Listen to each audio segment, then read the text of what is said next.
नमस्ते बच्चों, आज मैं आपके लिए लेकर आई हूँ एक बहुत ही important topic assertion and reason. इन क्वेश्चंस को लेकर बच्चे बहुत कंफ्यूज रहते हैं, उनको समझ में नहीं आता कि ये क्वेश्चंस कैसे अटेम्प्ट करने हैं और वो इन क्वेश्चंस को इजीली अटेम्प्ट नहीं कर पाते। ठीक है, तो इस वीडियो को देखने के बाद में बिल्कुल मैं ये बात कह सकती हूँ कि आप इन क्वेश्चंस को बहुत ईजिली अटेम्प्ट कर लोगे, क्योंकि मैं आपके साथ में यहाँ पर कुछ ट्रिक्स जो है वो शेयर करने जा रही हूँ कि कैसे इन क्वेश्चंस को इजीली अटेंड करना है। ओके, और इनसे डरना बिल्कुल भी नहीं है।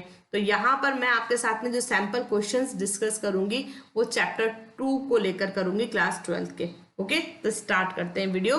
देखो यहाँ पर बच्चों क्या होता है, एसर्शन और रीजन में आपको दो स्टेटमेंट्स दे रखे होते हैं। एक स्टेटमेंट एसर्शन में लिखा हुआ आता है, एक स्टेटमेंट रीजन के अंदर लिखा हुआ आता है। सबसे पहला काम हमारा ये होता है कि हमें इन दोनों स्टेटमेंट्स को अच्छी तरह से पढ़ लेना है, और पढ़ते ही हमें ये पता लगाना है कि भाई ये जो लाइन लिखी हुई है ये लाइन ट्रू है या फॉल्स है।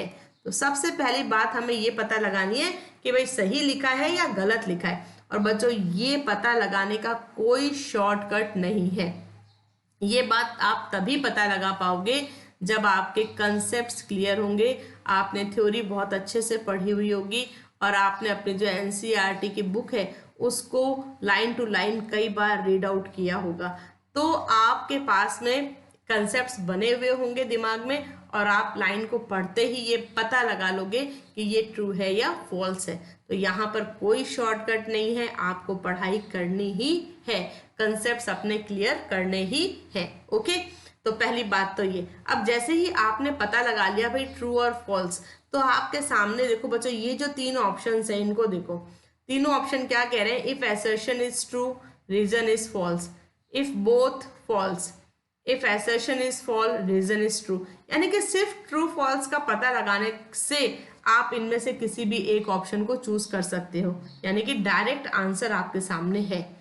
प्रॉब्लम थोड़ी सी और कहाँ आती है, यहाँ पर आती है कि ए और बी में, इसमें क्या है, assertion and reason both are true, दोनों ट्रू होते हैं, यानी कि ये भी ट्रू है और ये भी ट्रू है। अब हमें यहाँ पता क्या लगाना है, अब हमें यहाँ पता लगाना है कि भाई रीजन जो है वो एसर्शन का बिल्कुल ट्रू एक्सप्लेनेशन कर रहा है या नहीं कर रहा। ठीक है, तो यहाँ पर इस चीज को हम कैसे एक्सप्लेन करेंगे, तो इसको देखो यहाँ पर हम बच्चों बिकॉज यूज करेंगे।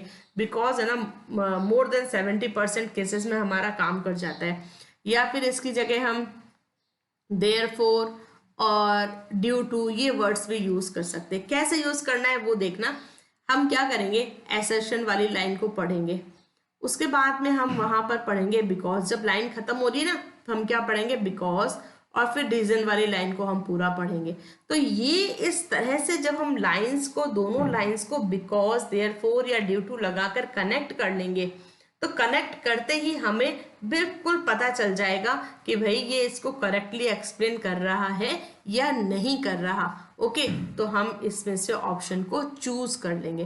तो अब ये जो मैंने आपको यहाँ ट्रिक्स बताई है, ट्रू फॉल्स पता करना, ऑप्शंस का सिलेक्शन करना और बिकॉज को अप्लाई करके इस ए और बी के अंदर के कंफ्यूजन को दूर करना, इन तीनों चीजों को लेकर मैं आपके साथ में आगे के क्वेश्चंस डिस्कस करने जा रही हूँ। ओके, चलो देखो फर्स्ट क्वेश्चन मेरे पास है, एसर्शन क्या कहता है देखें। अच्छा, यहाँ बच्चों ये जरूर ध्यान रखना कि हम क्वेश्चन को कैसे अटेम्प्ट करते हैं। ये जो क्वेश्चन को अटेम्प्ट करने की अप्रोच है ये बहुत इंपॉर्टेंट होती है, क्योंकि उससे हमारे जो कंफ्यूजन्स होते हैं वो दूर होते जाते हैं और हम सही आंसर तक पहुंच जाते हैं। ठीक है, तो उसको देखना कि मैं क्वेश्चन को कैसे पढ़ रही हूँ और कैसे अटेम्प्ट कर रही हूँ। तो एसर्शन क्या कहता है, if pollen mother cell, pollen mother cell पढ़ते ही मेरे दिमाग में आ गया कि भाई पॉलन मदर सेल डिप्लॉयड होती है। ठीक है, so pollen mother cell has 42 chromosomes, और पॉलन आते ही दिमाग में आ गया कि भाई ये हैप्लॉइड होता है। Pollen has only 21। ओके, तो अब देखो 42 21 तो जस्ट हाफ है, तो इसका मतलब कि ये हमारी जो लिखी हुई लाइन है ये बिल्कुल ट्रू है। तो पॉलन मदर सेल में 42 क्रोमोसोम्स है and the pollen has only 21 chromosomes, so half of the 42 is 21। Reason क्या कह रहा है, रीजन कह रहा है pollens are formed after meiosis. तो बिल्कुल सही है, ये पॉलेंस जो हमारे हैप्लॉइड है और पॉलन मदर सेल डिप्लॉइड है, तो डिप्लॉइड सेल में मियोसिस होता है और इससे ये हैप्लॉइड सेल बनती है। तो ये बात भी बिल्कुल सही है, यानी कि हमारा जो रीजन है वो भी ट्रू है। दोनों बातें ट्रू हैं। तो अब देखो हमारे ऑप्शन नंबर सी, जहां जहां फॉल्स लिखा हुआ है वो सारे ऑप्शन तो हमारे कैंसिल हो गए। अब हमारे पास बचा खाली ऑप्शन ए एंड बी, यानी कि अब हमें ये पता लगाना है कि ये इसको करेक्टली एक्सप्लेन कर रहा है या नहीं कर रहा। तो मैंने आपको क्या बताया था, यूज ऑफ बिकॉज, ये बहुत सारे केसेस में काम करता है। मैं इसको यहाँ बिकॉज को अप्लाई करती हूँ। ओके, अब इसको पढ़ना। If pollen mother cells has 42 chromosomes, the pollen has only 21 chromosomes because pollens are formed after meiosis in pollen mother cell। तो ये तो बिल्कुल कनेक्ट हो गई बात, है ना।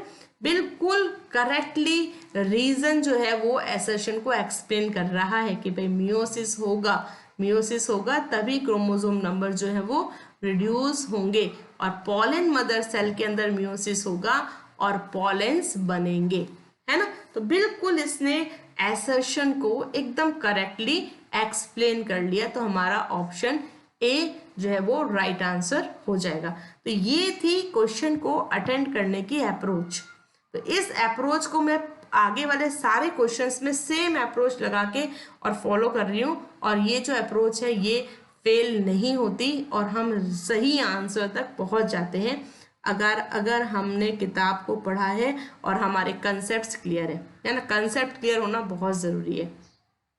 चलिए क्वेश्चन नंबर 2 को डिस्कस करते हैं। देखो क्वेश्चन नंबर 2 में एसर्शन क्या कहता है, एंडोस्पर्म दिमाग में आते ही मेरे दिमाग में आ गया भाई कि ये एक ट्रिप्लॉइड स्ट्रक्चर है। Endosperm is a nutritive tissue and it is triploid. Okay, तो ये तो बिल्कुल सही बात है, so it is true. Reason देखो, रीजन क्या कहता है, endosperm is formed by fusion of secondary nucleus to second male gamete. Secondary nucleus हमारा डिप्लॉइड होता है, सेकेंड मेल गैमेट हमारा हैप्लॉइड होता है और दोनों के फ्यूजन से हमारे पास में ट्रिप्लॉइड एंडोस्पर्म बनता है। And it is used by developing embryo, क्योंकि डेवलपिंग एम्ब्रियो को क्या चाहिए, न्यूट्रिशन चाहिए, और वो न्यूट्रिशन किससे लेता है, एंडोस्पर्म से लेता है। अब देखो ये वाली जो हमारा रीजन है ये भी बिल्कुल ट्रू है और जो हमारा एसर्शन है ये भी बिल्कुल ट्रू है। अब हमें क्या करना है, अब हमें पता लगाना है राइट ऑप्शन। तो देखो जहां जहां फॉल्स लिखा है वो सब तो होने नहीं, तो ऑप्शन ए एंड बी जो हमारे बच गए, इन दोनों को अब हमें पता लगाना है। ठीक है, तो वही बात मैं, वही कंसेप्ट, वही ट्रिक मैं यहाँ लगा रही हूँ। I am using because endosperm is a nutritive tissue and it is triploid because endosperm is formed by fusion of secondary nucleus to the second male gamete। तो बिल्कुल देखो ट्रिप्लॉइड को इस बिकॉज ने यहाँ पर इसके साथ में जोड़ दिया, लिंक कर दिया, यानी कि बिल्कुल करेक्टली ट्रिप्लॉइड कंडीशन कैसे बनी इसको बिल्कुल करेक्टली हमारा रीजन एक्सप्लेन कर रहा है। और दूसरी बात, न्यूट्रिटिव टिश्यू की इंपॉर्टेंस क्या है, क्योंकि डेवलपिंग एम्ब्रियो को न्यूट्रिशन चाहिए। तो यानी कि एसर्शन में जो दो बातें कही गई हैं वो दोनों चीजों को हमारा रीजन बिल्कुल करेक्टली एक्सप्लेन कर रहा है। So the right answer will be option A. Clear. Same approach लेके मैं आगे मूव करती हूँ क्वेश्चन नंबर 3। देखो कैस्मोगैमस फ्लावर, कैस्मोगैमस फ्लावर कैसा होता है, कैस्मोगैमस फ्लावर का नाम आते ही आपके दिमाग में इस तरह का एक ओपन फ्लावर आ जाना चाहिए, है ना, chasmogamous flower. It requires pollinating agent, तो बिल्कुल सही है। कैस्मोगैमस फ्लावर चाहे वो ए बायोटिक एजेंट हो चाहे वो बायोटिक एजेंट्स हो, कोई ना कोई एजेंट होगा तभी पॉलेंस जो है वो स्टिग्मा तक पहुंचेंगे। तो यानी कि हमारा जो एसर्शन है दैट इज ट्रू। रीजन देखते हैं, क्लिस्टोगैमस फ्लावर्स कौन से होते हैं, जो कभी ओपन नहीं होते। So cleistogamous flowers do not expose their sex organs. तो बात तो ये भी बिल्कुल सही है, यानी कि दोनों बातें सही है, assertion is true and reason is also true. तो अब हमें ऑप्शन सी डी ई तो कैंसिल हो गए, वापस हम वहीं आ गए ऑप्शन ए और बी में से। अब हमें क्या पता लगाना है कि ये इसका करेक्ट एक्सप्लेनेशन है या नहीं। तो मैं वापस क्या करूंगी, same approach, because chasmogamous flowers requires pollinating agents because cleistogamous flowers do not expose their sex organs. तो ये तो कोई बात नहीं हुई। इसने तो यहाँ पर जो पॉलिनेटिंग एजेंट्स की हम बात कर रहे हैं कि भाई कैस्मोगैमस फ्लावर्स रिक्वायर्स पॉलिनेटिंग एजेंट्स, उसको ये किसी भी तरह से एक्सप्लेन नहीं करता। रीजन किसी भी तरह से एसर्शन को एक्सप्लेन नहीं कर रहा। बिल्कुल कैस्मोगैमस फ्लावर्स जो हैं ये बिल्कुल एक, अगर हम इसको कहें कि भाई ये नॉर्थ पोल है तो क्लिस्ट्रोगैमस फ्लावर ये इसके बिल्कुल अपोजिट है। तो यानी कि दोनों बिल्कुल अपोजिट चीजें हैं और रीजन किसी भी तरह से एसर्शन को एक्सप्लेन नहीं कर रहा। So this is the option number B. Clear? Approach देखा कैसे अटेंड करना है, वो सीखने की कोशिश करना। फोर्थ क्वेश्चन पे चलते हैं। देखो एसर्शन क्या कह रहा है, seeds fail to germinate at very low and high temperature. तो ये तो बात बिल्कुल सही है, हम फिजियोलॉजी में पढ़ते हैं ना कि सीड्स को अगर बहुत लो टेम्परेचर या हाई टेम्परेचर मिलता है तो वो जर्मिनेट नहीं करता, ऑप्टिमल टेम्परेचर होगा तभी जर्मिनेट करेगा। तो इट इज ट्रू। रीजन देखते हैं, रीजन क्या है, second statement, seeds sown deep into the soil fail to germinate. तो ये बात भी बच्चों देखो बिल्कुल ट्रू है ना। अगर हम बीज को बहुत गहरा बो देते हैं तो वो जर्मिनेट नहीं होता। तो यहाँ पर एसर्शन रीजन दोनों के दोनों ट्रू है, दोनों बातें बिल्कुल सही हैं। अब हम वापस आ गए, यही अटक गए ऑप्शन ए और बी के ऊपर, क्योंकि ये फॉल्स वाले तो सारे हट गए हमारे। अब इन दोनों में से भाई ये एक्सप्लेन कर रहा है या नहीं, तो मैं वही अप्रोच लगा रही हूँ, because I am using because, है ना। Seeds fail to germinate at very low and high temperature because seeds shown deep। अब देखो यहीं पे गाड़ी अटक गई अपनी। वेरी लो एंड हाई, हम एसर्शन में तो टेम्परेचर की बात कर रहे हैं और रीजन में हम बात कर रहे हैं डेप्थ की। तो ये तो किसी भी तरह से लिंक नहीं हो रहा, यानी कि रीजन एसर्शन को एक्सप्लेन नहीं कर रहा। ओके, दोनों ट्रू हैं बट एक्सप्लेन नहीं कर रहा। ओके, तो बिकॉज लगाते ही आप एसर्शन में क्या चीज कही गई है, किस चीज को हाईलाइट किया गया है। एसर्शन में क्या होता है, किसी एक चीज के ऊपर हम जोर देते हैं, है ना, जोर देना। तो अब यहाँ पर हम टेम्परेचर को फोकस कर रहे हैं और रीजन में हम डेप्थ को, तो ये तो बात बैठ ही नहीं रही है बिल्कुल। तो रीजन एसर्शन को एक्सप्लेन नहीं करता।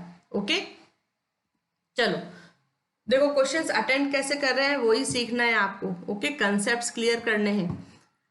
अगला क्वेश्चन देखो, dichogamy means maturation of male and female sex organs at different times. तो सही बात है, ये तो ट्रू है बिल्कुल हमारा, है ना। दोनों different types mail and female sex organs जो है उनका मैच्योरेशन टाइम अलग अलग होता है और ये क्रॉस पॉलिनेशन के लिए बहुत अच्छा होता है, ठीक है ना। अब इसका रीजन क्या दे रखा है, सेकंड स्टेटमेंट देखो, this is a safer side against cross pollination. Against आ गया, अगेंस्ट क्रॉस पॉलिनेशन, तो ये तो भाई हमारी गलत बात हो गई, फॉल्स हो गया, है ना। तो यहाँ पर assertion is true but reason तो बिल्कुल ही गलत दे दिया इसने, है ना। ये तो प्रमोट करता है, अगेंस्ट तो होता ही नहीं है क्रॉस पॉलिनेशन के। तो ये तो इसको रीजन तो यहाँ पर इन्होंने बिल्कुल गलत दे दिया। तो हमारा ऑप्शन क्या सही हो जाएगा, assertion is true but the reason is false, option हो जाएगा सी। अब बच्चों यहाँ पर एक चीज मैं आपको और बताऊंगी, आपकी किताब में ना एक छोटा सा 10-15 लाइन का पैराग्राफ दे रखा है, आउट ब्रीडिंग डिवाइसेस। ये बहुत इंपॉर्टेंट है। यहाँ पर 4 कंसेप्ट दे रखे हैं, तो यहाँ के 4 कंसेप्ट है ना वो बिल्कुल अच्छी तरह से पढ़ लेना। ऐसा कोई क्वेश्चन बनता है तो ये कंसेप्ट्स आपकी बहुत हेल्प करेंगे। चलो अगले क्वेश्चन पे मूव करते हैं। एसर्शन कह रहा है भाई न्यूक्लियर एंडोस्पर्म, न्यूक्लियर एंडोस्पर्म यानी कि कुछ ऐसा एंडोस्पर्म नारियल के पानी जैसा। Nuclear endosperm is formed bye subsequent nuclear division without wall formation. तो सही है, सब्सिक्वेंट न्यूक्लियर डिवीजन होते हैं, वॉल फॉर्मेशन नहीं होता, तो न्यूक्लियर एंडोस्पर्म बन जाता है। तो एसर्शन इज ट्रू।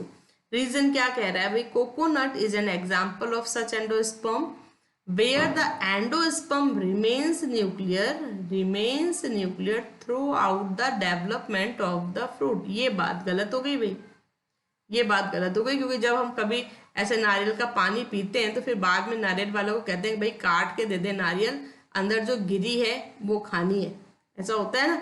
यानी कि इस पानी के साथ में न्यूक्लियर एंडोस्पर्म के साथ में थोड़ा थोड़ा हमारा जो सेलुलर एंडोस्पर्म है वो भी यहाँ पर बनना शुरू हो गया है, ठीक है।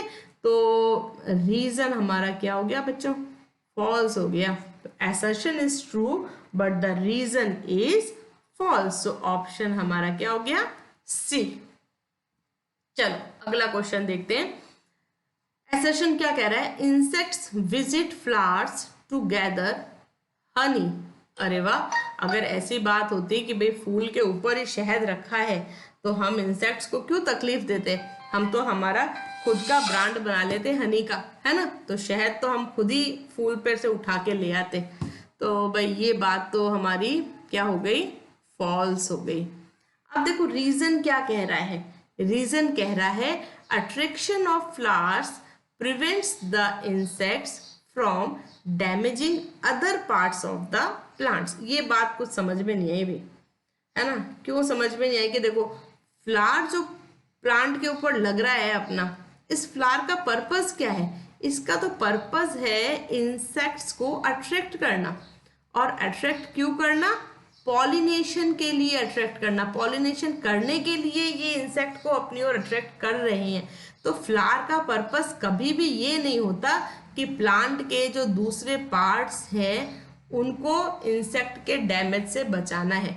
अब अगर सोचो किसी प्लांट के ऊपर अगर फ्लावर नहीं होगा तो इंसेक्ट उस पत्ती के ऊपर बैठने तो शायद जाएगा भी नहीं, है ना. तो ये, और अगर जा भी रहा है तो एग लेंग उसका पर्पस होगा, है ना, अंडे देने के लिए जा रहा है. तो ये डैमेज वाला कंसेप्ट यहाँ बिल्कुल भी काम नहीं करता.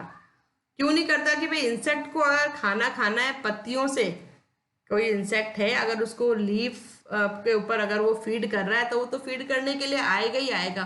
फिर चाहे फ्लावर्स हो या नहीं हो उससे उसको कोई फर्क नहीं पड़ेगा. ठीक है. तो इंसेक्ट का यहाँ पर फ्लावर का मेन पर्पस क्या है? फ्लावर क्यों इंसेक्ट को अट्रैक्ट करते हैं? पॉलिनेशन के लिए. डैमेज करना है या नहीं करना वो एक अदर थिंग है. ओके. तो हमारा ये रीजन क्या हो गया? फॉल्स हो गया. तो अब assertion and reason both are false. तो ऑप्शन हमारा हो गया डी. चलो अगले क्वेश्चन पे मूव करते हैं. In apomixis plants. एपोमिक्सिस आते ही अपने दिमाग में आ जाना चाहिए. एपोमिक्सिस क्या होता है? फर्टिलाइजेशन के बिना सीड फॉर्मेशन हो जाना, है ना. और यहाँ पर फर्टिलाइजेशन नहीं होता मतलब यूनियन ऑफ गैमेट्स नहीं होते.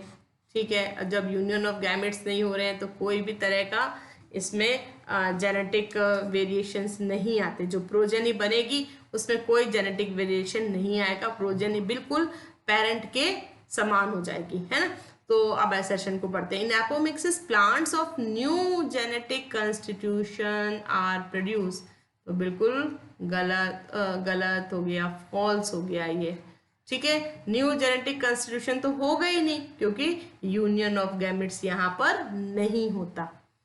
अब देखिए जरा reason. In apomixis two individual having same genetic constitution meet. अब मीटिंग का तो कोई यहाँ पे रोल ही नहीं है जब यूनियन ऑफ गैमेट्स नहीं हो रहा. तो ये भी हमारा क्या हो गया? फॉल्स हो गया. तो अगर आपको एपोमिक्सिस का कंसेप्ट पता है तो आप बहुत इजीली पता लगा लोगे कि भाई ये बात सही कह रहा है कि गलत कह रहा है. तो कंसेप्ट क्लियर करने के लिए मैं फिर आपको कह रही हूँ एनसीईआरटी को बहुत अच्छे से पढ़ना. रीडिंग भी अपने आप में बहुत अच्छी तरह से, रीडिंग भी अगर आप लगाते हो तो भी वो आपके कंसेप्ट्स को बहुत अच्छा बिल्डअप करती है. ओके.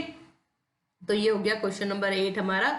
ऑप्शन हो गया इसका हमारा डी. अब बच्चों यहाँ पर एक चीज मैं आपको और बताऊंगी. देखो मैंने यहाँ पर सारे ऑप्शंस व्हाइट कलर से लिखे हैं, केवल ऑप्शन डी को मैंने येलो कलर से लिख रखा है. क्यों? क्योंकि बच्चों जो आपका सीबीएसई का सैंपल पेपर दे रखा है उस सीबीएसई सैंपल पेपर के अंदर ये ऑप्शन डी नहीं दिया हुआ है. ये ऑप्शन डी नहीं दिया हुआ. तो जैसा मैं सोच रही हूँ कि शायद आपका जो अभी टर्म फर्स्ट का पेपर आएगा उसमें आपको ये 4 ऑप्शन ही मिलेंगे. ऐसा आपको कोई भी क्वेश्चन नहीं मिलेगा जिसमें असर्शन एंड रीजन दोनों फॉल्स दिए हों. ये बात मैं सीबीएसई मॉडल पेपर के बेस पे कह रही हूँ. ठीक है. क्योंकि वहां पर ये ऑप्शन नहीं दिया. ओके. चलो आगे चलते हैं. क्वेश्चन नंबर 9 डिस्कस करते हैं. असर्शन है the megaspore mother cell. Megaspore mother cell आते ही दिमाग में आ जाना चाहिए कि डिप्लॉयड होती है और इसमें मियोटिक सेल डिवीजन होता है और हैप्लॉइड मेगा स्पोर बनता है. ठीक है. तो megaspore mother cell divide meiotically नहीं लिखा हुआ है. मियोटिकली नहीं लिखा हुआ, क्या लिखा हुआ है, माइटोटिकली, है ना। तो ये जो डिफॉल्ट ब्रेन के अंदर सेटिंग्स है ना, उससे भी बच के रहना है असर्शन रीजन में। कई बार क्या होता है, स्टेटमेंट लिखा होता है और कुछ चीजें हमें बहुत अच्छे से पता होती है, तो हम सोचते हैं कि वैसा ही लिखा है, बिल्कुल वैसा ही लिखा है। जैसा अभी मैंने यहाँ पढ़ लिया, मैंने पढ़ा the megaspore mother cell divide mitotically, नहीं सॉरी माइटोटिक तो लिखा है, मैंने पढ़ा था डिवाइड मियोटिकली, है ना। तो ऐसा नहीं करना है। डिफॉल्ट जो हमारे ब्रेन के अंदर बिल्कुल अच्छे अच्छे कंसेप्ट पढ़े हैं ना, उसको एक बार तो बंद रखना है और आंखें खोल के पढ़ना है कि क्या लिखा है, वरना अभी अपन इस आंसर को, क्वेश्चन को गलत अटेम्प्ट करते और आंसर गलत आ जाता। तो the megaspore mother cell divide mitotically, तो ये यहीं पे बात आ गई हमारी, भाई ये हमारा फॉल्स हो गया, माइटोटिक डिवीजन तो होता ही नहीं है मेगास्पोर मदर सेल के अंदर, ठीक है। तो हमारा असर्शन तो हो गया फॉल्स। अब आ गया अपन रीजन पे, megaspore mother cells are diploid, सही है, एंड मेगास्पोर इज हैप्लॉयड, सही है। तो ये हमारा रीजन तो है ट्रू बट असर्शन है फॉल्स। सो असर्शन है फॉल्स, रीजन है true, so option E will be the right answer. यहां से आपको बिल्कुल ये सीख लेनी है कि क्वेश्चन पेपर के अंदर क्वेश्चन क्या लिखा है उसको आंखें खोल के पढ़ना है ना। ओके, ये आज के वीडियो का मेरा लास्ट क्वेश्चन है। देखो असर्शन क्या कहता है, pollen grains reaches directly to the egg, ये हमारी स्टिग्मा, पॉलन ग्रेन लैंड करता है और ये पॉलन ट्यूब बनाता है। ये पॉलन ग्रेन तो कभी भी डायरेक्टली रीच नहीं होता, नहीं होता ना, डायरेक्टली कभी नहीं पहुंचता, पॉलन ट्यूब पहुंचती है हमारे एग सेल के पास में। Okay, so it means it is the false statement. Reason क्या कहता है, to effect fertilisation the pollen germinate on the stigma, बिल्कुल सही है। अगर फर्टिलाइजेशन होना है तो पॉलन ग्रेन को जर्मिनेट होना ही है, और कहाँ जर्मिनेट होता है, वो स्टिग्मा के ऊपर जर्मिनेट होगा, यानी कि this is the true statement. So reason is true and assertion is false, so option A will be the right answer. तो बच्चों ये थे चैप्टर 2 के 10 क्वेश्चंस, जिनके बेस पे मैंने आपको ये एक्सप्लेन करने की कोशिश करी है कि कैसे क्वेश्चंस को अटेम्प्ट करना है। अब आप इस चैप्टर के और एमसीक्यूज जो भी आपको मिल जाए ऑनलाइन, बहुत सारे अवेलेबल्स हैं, बहुत सारे पब्लिशर्स हैं जिन्होंने एमसीक्यूज बेस्ड आपका सीबीएसई टर्म फर्स्ट बेस्ड जो है वो क्वेश्चन पेपर्स मार्केट में अवेलेबल है। तो उनमें जो असर्शन रीजन बेस्ड क्वेश्चंस हैं इस चैप्टर के, आप उनको अटेम्प्ट करना, इस तरीके से करना जैसे मैंने आपको करना सिखाया है, और फिर देखना आपको कहाँ प्रॉब्लम आ रही है। जिस क्वेश्चन में आपको प्रॉब्लम आ रही है उस क्वेश्चन को आप कमेंट बॉक्स में छोड़ना, मैं उस क्वेश्चन को आपके साथ में ज़रूर डिस्कस करूँगी। ओके, बहुत इजी होते हैं, बस हमारे कंसेप्ट थोड़े से क्लियर हों तो हम इसमें कंफ्यूज नहीं होते। सबसे पहला कंफ्यूजन तो यही होता है कि अरे भाई ये जो लाइन लिखी है ये सही है या गलत है ना। और वो कंफ्यूजन कोई भी बुक दूर नहीं करेगी, सिर्फ तुम्हारी एनसीईआरटी दूर करेगी। वहां पे सब कुछ लिखा है, बहुत अच्छे से लिखा है, बस जरूरत है उसको पढ़ने की। तो अच्छी पढ़ाई करना। नेक्स्ट चैप्टर के असर्शन रीजन बेस्ड क्वेश्चंस के एग्जाम्पल्स लेकर मैं आपके साथ में वापस आऊंगी डिस्कशन के लिए। तब तक बाय।